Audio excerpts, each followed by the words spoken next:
Okay, go. We're near the water was the place to be. As boaters flocked to the bay and set sail in the sun, a call went out from the Coast Guard. 2 gray whales were in the bay. Right after our boat got in at 2, and then we heard it over the radio that there were 2 that were between Alcatraz and the Golden Gate Bridge. Ashley Englehart was aboard the Kitty Cat. The boat and her crew had just returned from a whale spotting tour at the Farallones. They did not see the pair of whales in the bay. These pictures are gray whales from a prior expedition, but she says if the pair of whales are still in the bay, boaters need to be aware.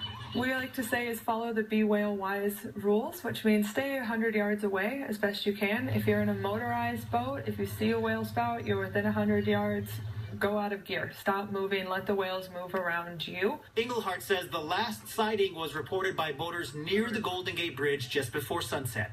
Whales are in peak migration season, so they're transitioning up and down the California coast, all the way down to Mexico. In San Francisco, Sergio Quintana, ABC 7 News. Locals and tourists